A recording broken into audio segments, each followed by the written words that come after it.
Welcome to Daring To, a podcast that finds out how CEOs and entrepreneurs navigate today's business world. The conventions they're breaking, the challenges they've faced, and the decisions that they've made. And lastly, just what makes them different. Well, joining me today is Amy Williams. She is known as the woman she is impossible to ignore. So I dare you to not ignore her, because her story around the business that she has created over the last several years is something of interest, I think, that many people won't have really even thought about. So Amy, a woman that has been recognised as a woman to watch 2020 by Ad Age, Forbes 30 under 30, the face of the UN, She Innovates, hashtag She Innovates. I could go on. You have been nominated for numerous awards. A woman that is driving the tech industry, which is fabulous within itself, because we need more women in tech. I mean, you know, and here you are. I mean, you're like, you know, young, have created this business, have traveled around the world. Let's just actually talk about what this business is, because, you know, you have a saying that I read, which is, eyeballs are of value. So your business, let's talk a little bit about, like, what does eyeballs of value got to do with the business that you've created, Good Loop, started in 2016. It's basically an ethical platform for advertising that does good. Surely that's not possible. I mean, that just can't be possible, can it? Yeah, an ethical advertising platform is a little bit of an oxymoron, I'm aware. But I've always worked in the industry. I've always worked in advertising. I find it a fascinating, brilliant, creative, strategic, challenging industry. And fundamentally, what every advertiser is buying and selling is our attention, right? And there is this implicit value exchange in our industry. When you stand at a bus shelter and it's pissing down with rain, but your head is dry, that's because the advert on that bus shelter have paid to keep your head dry, right? There is this value that society creates between an advertiser and a consumer. We will give you a little bit of our attention, and in exchange, you pay for stuff. So the bus shelter is a really lovely example because it's so physical, so tangible. But actually, when you think about the online world, when you think about every article you read, every site you visit, that is funded by advertisers. Your eyeballs are the thing that they are buying. And this value exchange is what I am fascinated by. This moment where an advertiser and a consumer agree to spend a little bit of time and a little bit of attention. And it's a value exchange that has been broadly quite undermined and quite undervalued. When we traverse the internet, I think it's fair to say that advertising is at best annoying, at worst quite fraudulent and interruptive and intrusive, and can use our data in exploratory and exploitative ways. You know, it can really be quite unpleasant. Like, you can try and read an article and you really can't even see the article for all the adverts. So that's where the value exchange, in my opinion, has broken. So my business is about creating respectful, positive online advertising, pure and simple. We work with global advertisers. We distribute ads across really premium publishers like The Guardian, The New York Times, The Economist, Bloomberg. And if you choose to engage, it's always a choice. We'd never force you to watch. But if you choose to give the advertiser your precious eyeballs, then you unlock a donation funded by the brand, and you get to give it to a charity of your choice. So the brand gets a moment of engagement, and you get to do good for free. I mean, I've got to say, I mean, it's sheer brilliance, isn't it? I mean, in a world today where, you know, people are more discerning, where there is a need for more trust and transparency, when you could argue, you know, is advertising, digital space, is it, you know, is any kind of media a sort of an enslaver or a liberator? I mean, you're making it a liberator, aren't you? Because you're letting people make the choice about what they do and how they choose those adverts, but enabling them to actually kind of connect to something that we're seeing come to the forefront. You know, if it's been heightened, it's been raised even more since COVID about the meaning of trying to find meaning and social impact. And we've seen lots of companies like have platitudes around what they want to do around sort of social impact, but you're actually helping them to think this through.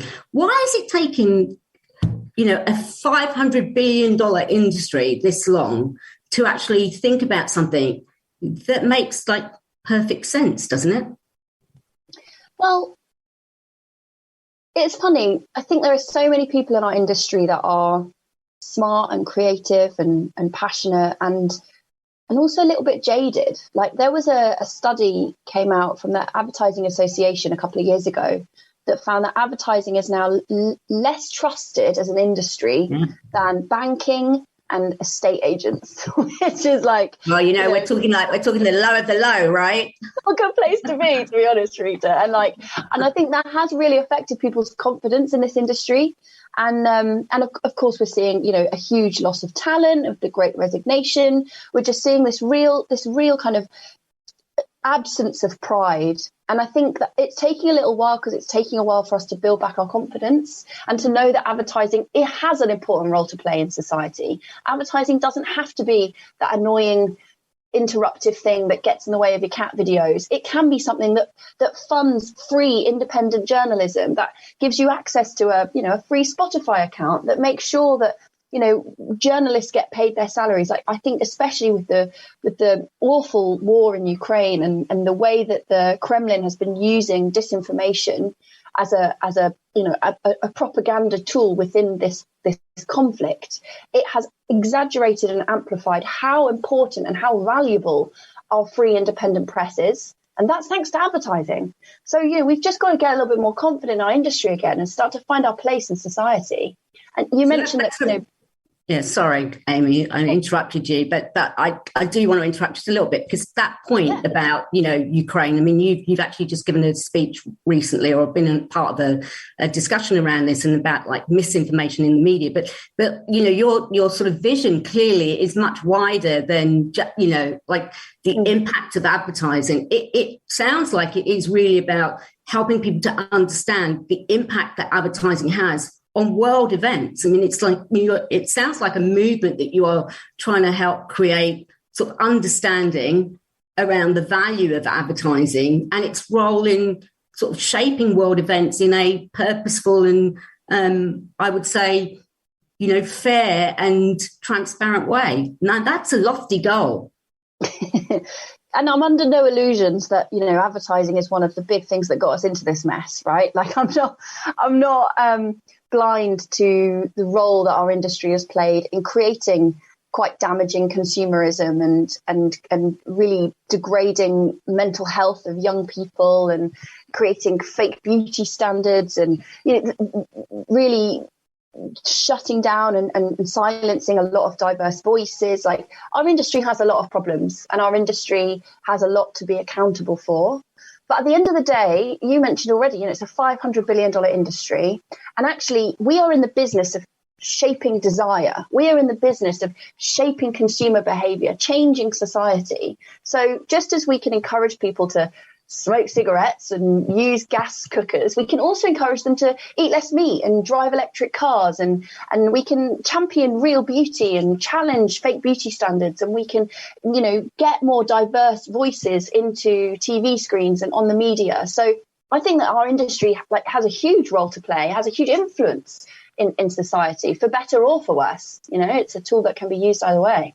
So let's talk about your sort of journey into this business and Good Loop's future, because I mean you've managed to not only sort of bring that passion to bear about the company, but you've managed to grow it. You've raised several $million dollars of funding, and you're expanding internationally. But you started your career in the sort of advertising industry, and you are known for saying that you were on a workshop talking about freshness, and you said, "Oh, it doesn't sound very interesting to me. I'd much rather talk about how we can save water." And with one of the clients that you were working with at the time, which I think was Unilever, who are actually very passionate about sort of social impact, purpose, and having, playing a role in global issues that we face today. From there, like that, oh no, yeah, this isn't really interesting me. You go off and travel around the world. I mean, that's pretty brave. Like, how did you have the courage to do that? Because there'll be lots of people that, maybe are sitting in a similar position as you were then, thinking I've always wanted to do something of meaning. I know that I've got a passion for the industry, but I want to do something different. I mean, you went off to learn. So talk a little bit about what that was like for you. Yeah.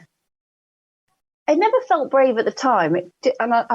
It's funny, people do say that, like, wow, that's so brave. And it's such a lovely thing to say, you know, thank you for saying that. But it really doesn't feel like that at the time. It feels terrifying and stupid, honestly. Like, I had this incredible career at an amazing agency, and I just threw it all away. And I think it's a bit of a double-edged sword. I have this personality type who, you know, as soon as something starts to feel a bit stale or a bit boring, I just have to shake things up. I have to break everything, which can be quite self-destructive. But in that moment, like, I just knew that, I looked 10 rungs up the career ladder to where I was, and I thought, I don't think I want to be there. I don't think that's interesting enough, and I don't think that's inspiring me. So I just quit, and I didn't even have a plan. I just walked into my office one day and sort of in a daze quit. I remember going home to my partner that night and saying, I quit my job today. He was like, what? Did you want to discuss it or anything? But I go back and see if they give it back to you. Yeah, maybe go back. I just had this feeling like there's, you know, if you don't break something, then there's no space for new ideas to grow. This idea, I love this idea of like a forest fire, swipes, like kind of burning through a forest, and then the fresh shoots. This idea of fire being quite healthy and important part of nature, you know, burning it all down to see what new fresh ideas can grow. So that was sort of the thing I was in my head. That was the big grand vision, was just to burn it all down and see what happened. And like you say, I went traveling. I think that's a really healthy way to kind of break out of any staleness and any routine that you have, is to just put yourself in an entirely new context. And for me, that was traveling to South America. I just always fancied seeing South America. And also Chile in particular has a really interesting program called Startup Chile. It's funded by the government. It's really modeled on Silicon Valley and about bringing a lot of the Silicon Valley values into the Latin American culture. And so I just thought that would be a really interesting combination of my two interests. So I sort of went down there. I went on a course in entrepreneurship. I met a ton of other entrepreneurs. And when you start to meet other people that have done it, it feels so much more realistic. You know, they say you can be what you can see. And it's so true. It is. It's so true when you're thinking about diversity, but it's also just, you know, when you're thinking about changing your life, just go out and meet people who are already doing it, because suddenly it doesn't seem so scary. So that was a kind of life-changing moment, really, was being out there and having that privilege and that opportunity to meet people like that. And I came back from that trip with the beginnings of the business plan that is today Good Loop. Let's talk a little bit about the beginnings of the business plan, because 2016, you know, I'm a bit of a skeptic, and I go and I look at all these companies, you know, and I'm often advising them, like, and saying to them, please don't tell me that you're really into social impact and that you're a purpose-driven company, because, you know, I can walk in and I can look around, I can feel the culture, I can touch it. And yeah, you're trying to do a lot of the right things, but actually, are you really? Like, if we look at it, and I can imagine, you know, I mean, that's today when companies are actually, all credit to them, they are now, I think, stepping up more than ever to sort of recognise that, you know, they have a role to play in global challenges, not just in running their companies, and that, you know, profit and purpose go together. They don't, you know, they're not like two extremes. They can actually work in balance together. But 2016, you know, I don't know, taking that idea to people and saying, you know, hey, we've got this idea that, you know, you're interested in getting as many people as you can to look at your adverts because you think that that's a way to kind of like attract them in. What we're saying is, you know, let them choose whether they want to watch it, but like actually think about what they want, not what you want. And let's give some of that money to charity as well. You know, tell me about the challenges of convincing people of that. I mean, did you find they were all like, yeah, Amy, yeah, let's do it? Or were they like,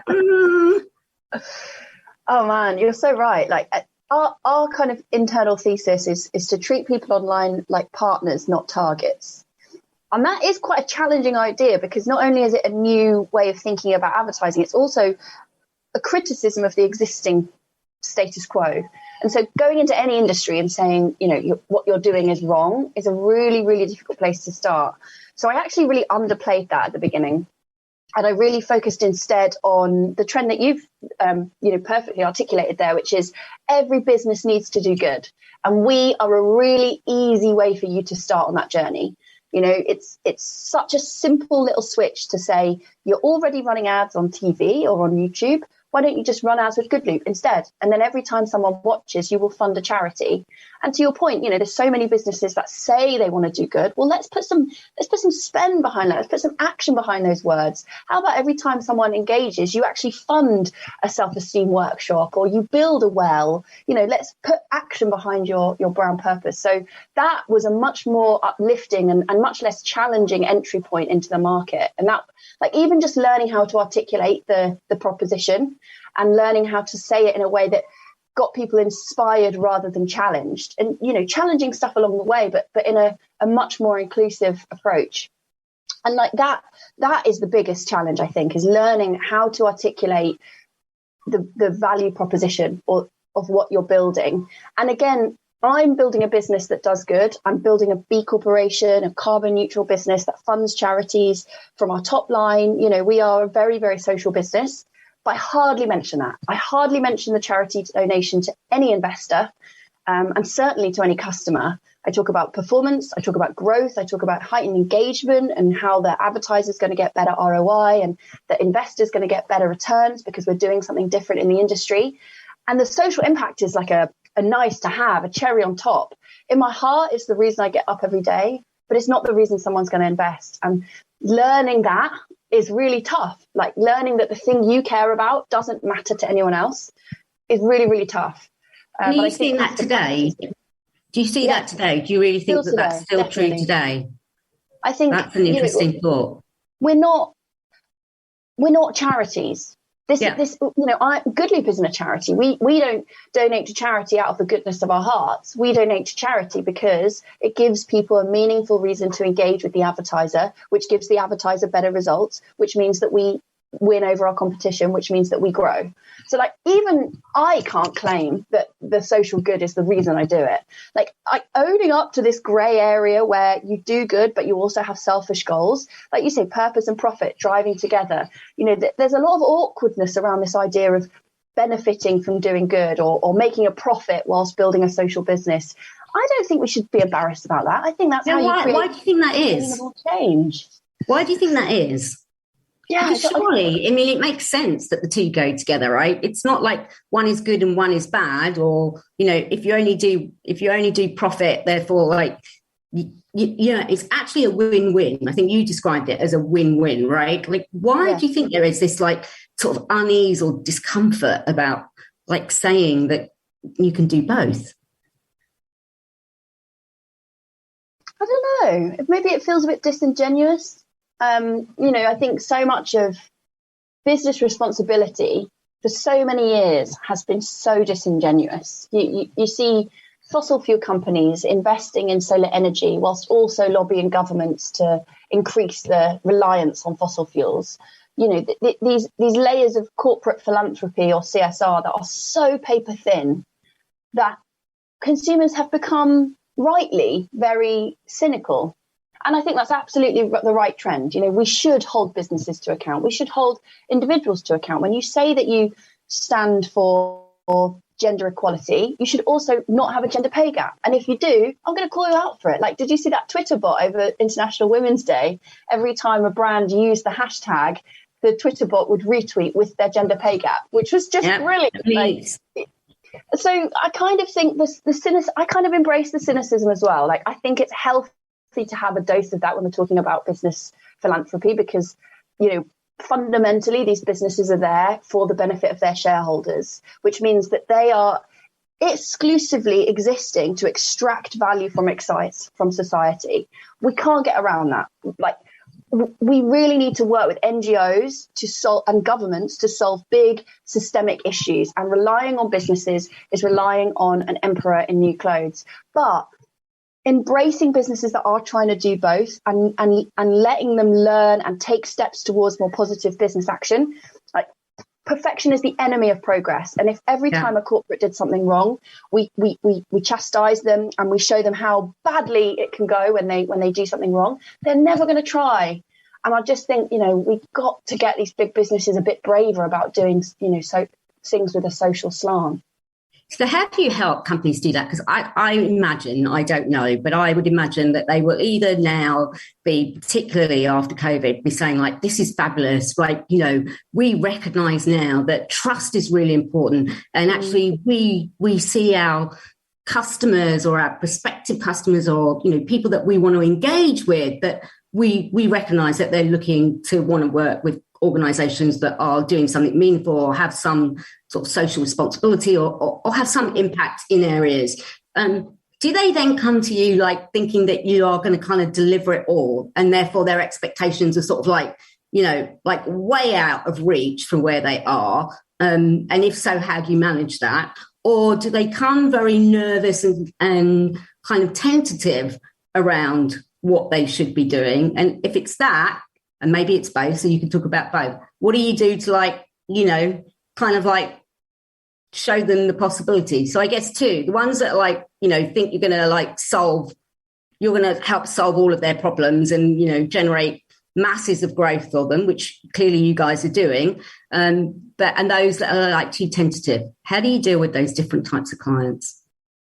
Yeah. And we do absolutely get both. And I'll first deal with the nervous ones, because that's probably the easier challenge. We do get a lot of businesses come to us that say, with all of the Black Lives Matter protests, we feel that we should be doing something around, Black empowerment, but we don't know what. And that is and that is a very sensitive topic. And there is a lot of ways that brands can get it wrong. And there is a lot of ways that big businesses can contribute and help and amplify a really important message. So they shouldn't be nervous. They should be excited and they should be cautious. So what we would say is, right, where in your business are you already showing this through your actions, firstly? Because if there's no evidence of that, then unfortunately we can't work with you on this particular case. So we have an internal filter that says we need evidence that this is an internal initiative first and foremost before we'll help you promote it. Once we've got that evidence, then it passes our sort of internal ethical review process. And then it's a case of looking at where this business can have an authentic impact on an issue. So always start with what your business does for consumers. What is the benefit your business offers to consumers? And then how do you amplify that to broader society? Because that's how you're going to find an authentic purpose. So a great example of this recently is Airbnb. Their product is a platform to help people find homes around the world. Yeah. Their benefit to consumers is that they make you feel like you belong anywhere, right? You can go to a completely new city and you can feel like you belong there. So to amplify that to a social good, to a societal good, they help refugees find safety and a home at a time of crisis. So that's a brilliant execution from product through to social impact that feels fully authentic, really meaningful, and just really, really engaging and amplifying for their brand and their business, talking about that sort of selfish lens, right? More people are going to book Airbnbs because of it, frankly. So that's how we deal with them. And often, the NGOs play a big part with those nervous Nellies, because the NGOs are the ones with the experts. So they'll help them with the language. They'll make sure they add authenticity and credibility, and they'll make sure that the money goes to the right people, to the communities that they wish to serve. So partnering with NGOs is a really, really big part of getting it right. On the other end of the scale, where you've got brands coming in saying, right, we're going to solve the world's problems, I would say, great, firstly. But also, not every business has to have a big, ostentatious goal. Not every business can authentically change the world. And a great example of this is Unilever's brand P&G. PG. So PG Tips. Unilever's brand PG Tips. They are tea bags, right? That's just a tea bag brand. They're not going to solve the world. They can't, end racial inequality or create social mobility or solve climate change. They can clean up their supply chain and they can make sure that they're an inclusive employer. But as a brand, their purpose is addressing loneliness. Because when you sit with a cup of tea and you go and visit a neighbour, or you talk to your elderly relative and you make a cup of tea, you connect, you get off your screens and you talk to someone, with eye contact and a meaningful amount of emotional connection. And that is a brand purpose that is never going to change the world, but it's really authentic to who they are and what they do. So I kind of love that as well, like scaling it back and thinking about, where businesses perhaps can do smaller things that are still meaningful.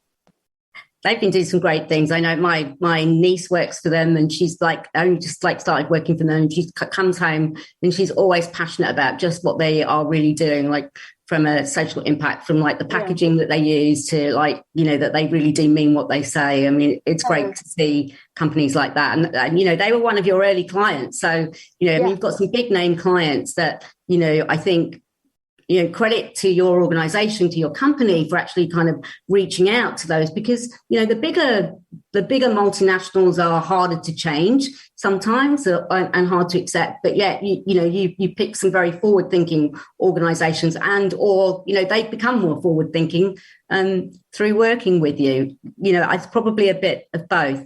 So I have a question. So we've talked a lot about sort of like the advertising and like how it can be a force for good, if you like, have a purpose that has, does good, right, as well as make a profit.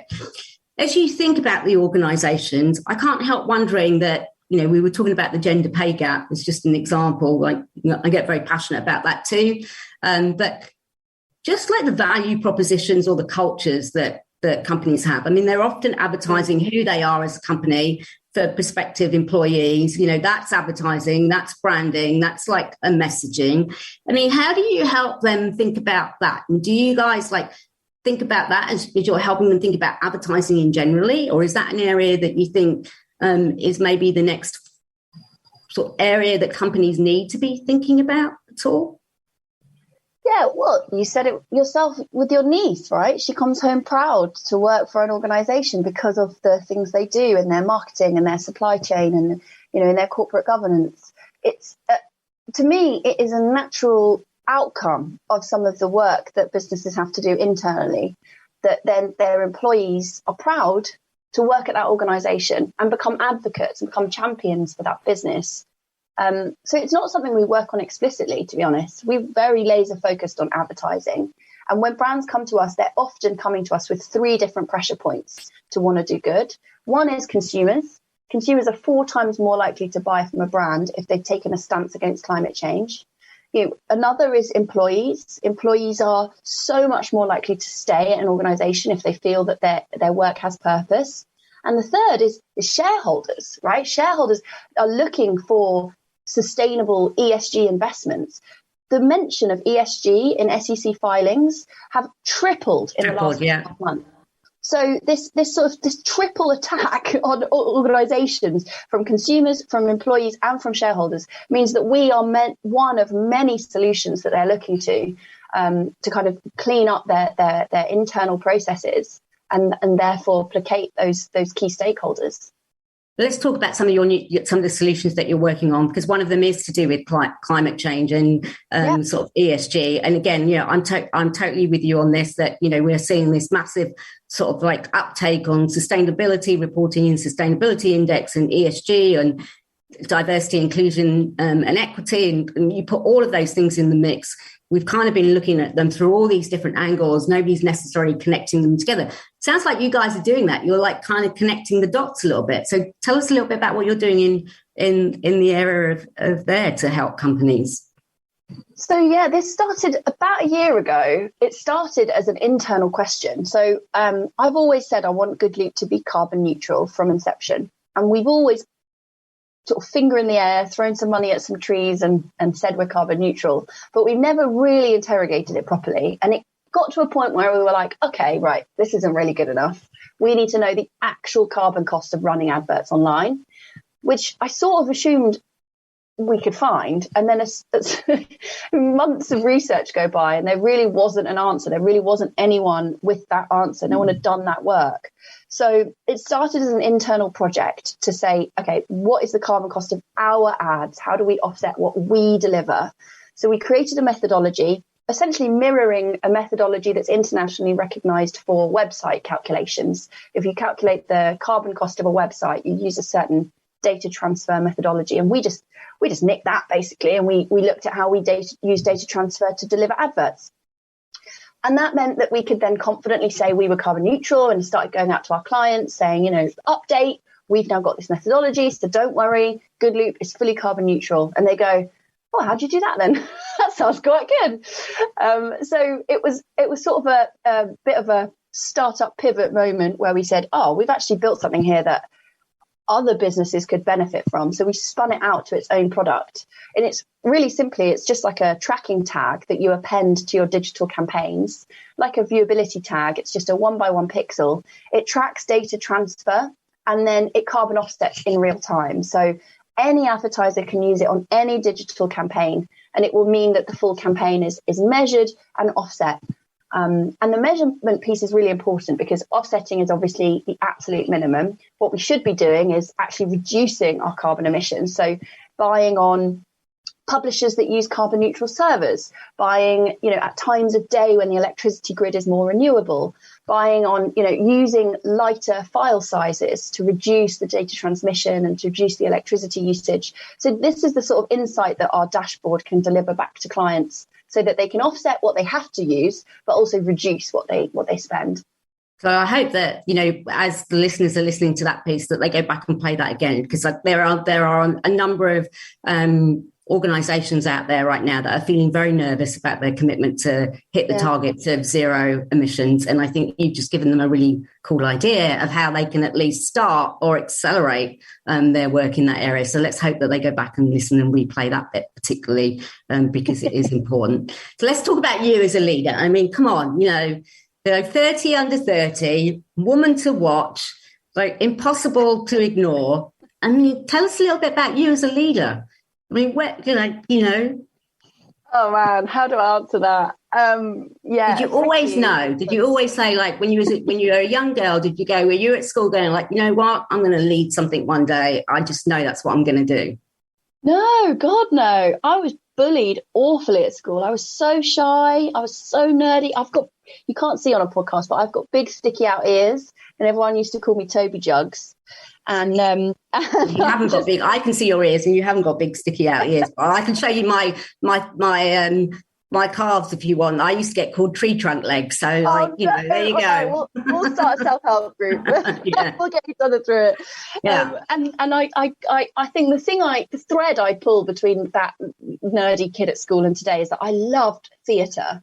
I was always the main character in all the school plays and all the musicals. And today, being a CEO, there's so much of it is about storytelling, and being a leader is about, making people feel a part of your story, making people want to join it, seeing their role within a broader story, and setting a vision for your business and talking to investors and talking to customers. It's the same story, but you're just pulling at different threads and amplifying different parts depending on who you're talking to, what your audience is.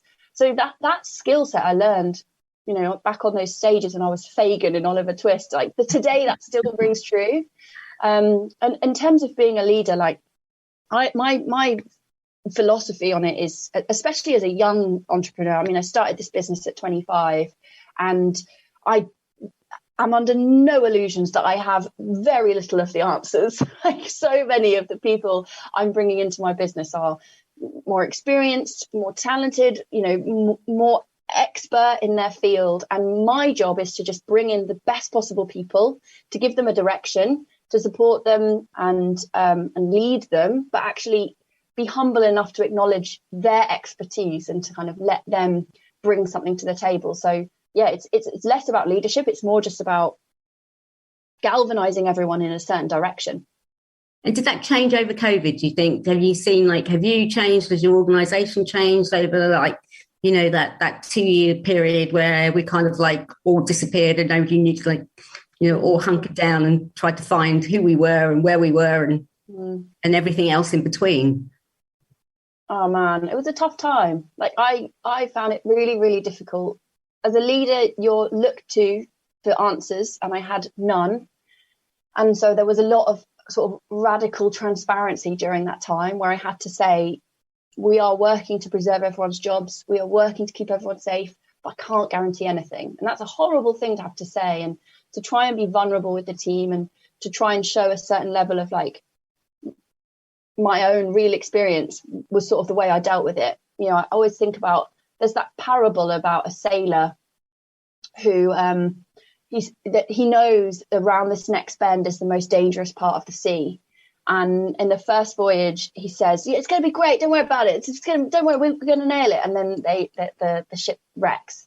And the second time he sails it, he tells the sailors, this next corner is going to be the hardest thing you've ever done. But I'm here with you and I'm scared as well. And then they sail through it. Like, that was the thing that kept me going in COVID. That idea.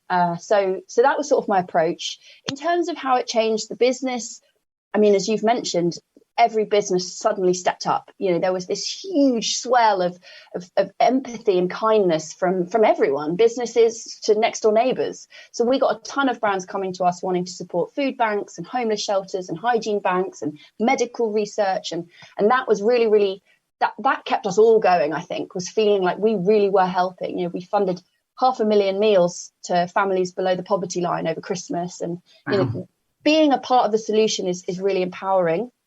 And to your point, when everyone's sat at home finding themselves and thinking about what's the point of it all, well, we've got a point. So, you know, I think everyone in my team felt like we had a purpose and we were doing something that mattered and we could be proud of that. We didn't lose anyone. I'm proud to say we kept everyone's jobs. Nobody's jumped ship, to continue the metaphor. And I think we've just come out of it so much stronger.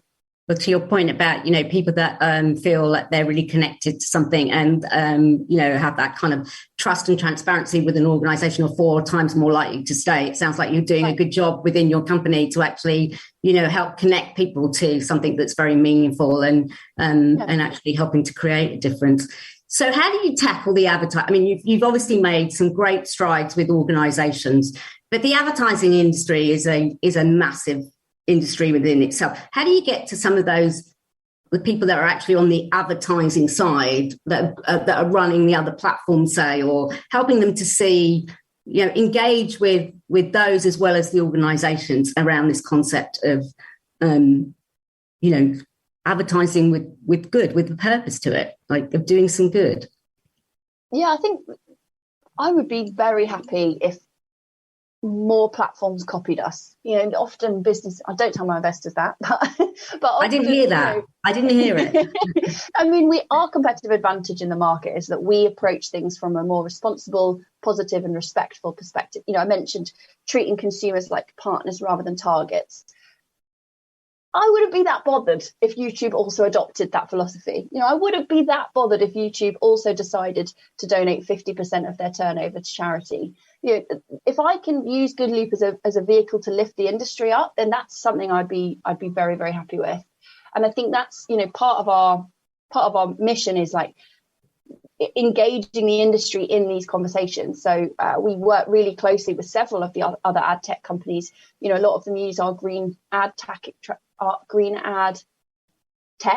to carbon offset, for example. And we work with them on making sure we, you know, find fantastic publishers to support, making sure that, you know, we're aligned on things like that. So yeah, it's a industry-wide change. Like, we aren't going to have all the solutions, and actually, you know, rising tide lifts all boats. So I'm very engaged in the industry as a broader kind of part of our mission. Yeah, I think you will find a way to create that ecosystem just from the way that you kind of talk about it and think about it. It's about how do you know, kind of create that almost like that flywheel effect. If you're all working together, it's not about competing. It's about like combining those efforts, and just imagine what we could all do from that perspective, right? I think you're on to something there that I would, you know, wholeheartedly encourage you to continue. A couple of last questions. I'd love to continue, but I'm also conscious that, you know, that we're going to run out of time. So there's 2 areas that I do really want to ask about around that sort of like, you know, connecting and treating consumers as partners. There's a massive, massive focus right now on diversity, equity and inclusion, right? Yeah. Lots of companies are trying to build that bridge about what does that really mean? You know, you raised the point about Black Lives Matters and how sensitive that can be and how it can either go well or not, depending on how you do it. But, you know, part of this transparency is like, how do we get organisations to actually reflect the customer population who they are actually serving potentially? Because not very often they don't reflect people that are the client or the consumer or the supplier that they are. So how can this help to do that? Because I guess it can in a way, right? By like having people sort of participate in, they're giving a voice in a way to what they think is important. It's something I think about a lot, because I think it's one of the biggest responsibilities of our industry. You know, if we're going to spend $500 million, we have a responsibility to spread that wealth and to reach a diverse audience and to reflect back to them an image of society that is inclusive. So yeah, it's something I've been thinking about a lot, and it's something actually a lot of our clients are coming to us asking about, especially in the US. In the US, I'd say it's the number one thing clients talk to us about, which is awesome. In terms of what we're thinking, in terms of what we're doing, there's sort of two layers. The first is at the brand purpose and the charity level. So an example of this, we work with P&G. They have a brand called Pantene, and Pantene do a campaign called Hair Has No Gender. It's a beautiful piece of creative. It's all around celebrating trans and gender non-binary people within the beauty industry. And we worked with them to deliver a campaign. Every time someone engaged with that creative and watched that ad, they unlocked a donation to Gendered Intelligence, which is a wicked charity that funds the gender non-binary community. And as the consumer, when you watch the advert, you could choose to support a helpline, a mental health helpline, or work in schools with youth programs to like educate and raise awareness. So that's the first thing we do, is just like using our technology to connect brands with NGOs and with the end consumer. Above and beyond that, the second layer is how your ad dollars actually reinforcing the thing you say you stand for. If you say that you're a pro-trans, pro-queer, LGBTQ plus empowering brand, but then you actively don't buy on terms like gay and lesbian because you consider it brand unsafe, then you're not supporting that community. You know, magazines like Attitude, the Pink Times, Gay News, these sites often struggle to get advertisers to run because advertisers just sort of block those keywords. Vice found that their coverage of the Black Lives Matter movement got 57% lower CPMs, which is the cost, lower price, 57% lower price, because so few brands were buying that space. Because brands were just saying, oh, that's a bit sticky and a bit awkward, so we just don't want our ads appearing next to it. Which is completely the wrong thing to do. If you say you're a brand that stands for these issues and represents these communities, be in those spaces, fund that journalism. So that's the second thing we do. It's like, actually, if you're going to run a campaign focusing on gender non-binary communities, then we actually buy inventory on Attitude magazine and the Pink Times and similarly across all different kinds of issues. That's awesome. Like, you've just given me some things to think about, clients that I work with and, others that I know, about how we can kind of push that message across, because that's really insightful. It's quite an easy win as well, right? Yeah. Like, this is the thing I love about what I do, what Good Loop does, is like, it's really simple little wins that help move the brand forwards, the incremental steps. You don't have to overhaul your whole diversity recruitment strategy tomorrow. This is something you can do today. I love that. And by the way, the name Good Loop, I can't help thinking that, and maybe you didn't think about this, but it's kind of like the good is like combining the profit. The loop is combining the profit with the good, and the good is the good loop together. I don't know. That's what came into my head when I saw the name. Probably not what you meant, but no, it is. Absolutely, it's like a virtuous cycle, sort of. Yeah. Using good to fuel business benefits. That's what we're all about. Well, it's been fabulous to talk to you. You are an inspirational force, and I have no doubt that you're going to continue to have an impact around the world. So, congratulations, obviously, on the funding that you've secured more funding to kind of grow the business. Go out there and do it, particularly in the States, because there's a lot of big companies out there that are crying out for the help in this sort of area. But so my last question to you is, I always ask everybody, what's your daring to moment? A daring to moment could be something that you dared to do in the past, something that you're daring to do right now, or that you daringly want to do in the future. What would yours be, do you think? I suppose in the past, my dare to moment would be daring to break everything and daring to be vulnerable to complete failure. And the way I got around that was defining success in a really, really small, like incremental way. So in my mind, when I started Good Loop, I was so afraid of failing, because you've told everyone, like, I've quit this big job, I'm starting this company. You know, it's really putting yourself out there. And when you go to the pub and you meet your friends, the first thing they say, and it's a complete habit, people don't do it on purpose, but the first thing they say is like, what are you up to now? You know, how's the job going? It's the first thing. And when you're in this early stage of starting a business, it's your most vulnerable, most sore, shy, awkward part of your life, and like it's the first opening question when you meet someone. So that was a real dare to. And the thing is, like, as soon as I started the company, that was a success. As soon as I raised our first £100 for charity, that was a success. As soon as I hired my first person, that was a success. So it just felt less scary because the successes were quicker and easier to retain. So that's something I kind of try and carry with me, is that idea of like success not being an end goal, but being all these little steps along the way. I think that's great advice for, you know, founders, people that have been CEOs for a long time, people that are aspiring to be senior leaders anywhere in the world. That's a really insightful comment about, you know, it's the small things that make the difference, that if you focus on what those successes are and value them, you'd be surprised how much you can achieve. So, Amy, thanks so much. If people want to know more about Good Loop, you know, understand more about how they can be part of this movement, I would call it, or want to know more about you and the company, how can they get in contact with you? Website, LinkedIn, Twitter, what's the best way? Yeah, so our website is good-loop.com. And if you want to connect with me on LinkedIn, Amy Williams is a painfully common name, but if you put Amy Williams Good Loop, then it should come up. And I'm always happy to grow my network and meet new people. If anything I've said today, you know, inspires you or raises more questions, then please do get in touch. Like, I'm happy to help if it's just bouncing around ideas for a new business, or if you have questions around green and sustainable media, like whether it's Good Loop or not. I mean, it's something I'm really passionate about, so I'm always happy to help. Well, Amy, you are somebody that is impossible to ignore, without a doubt, I think.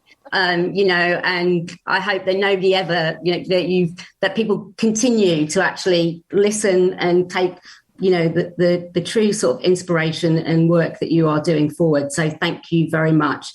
If you want to know more about Dare, then obviously you can find us on our website. But if you also want to find out about some of the work that we've been doing around inclusivity, and why it's not just about diversity, equity and inclusion, but how you're inclusive right across the board, and to combine the profit with purpose, let's move forward, then check it out on our website. Thanks very much for listening. If you liked it, then please make sure that you put some comments in, and share the podcast, because more people need to hear about what Amy's doing in her organisation, Good Loop. Thanks very much. Thanks for listening. Enjoyed the conversation? Make sure you subscribe so you don't miss out on future episodes of Daring 2.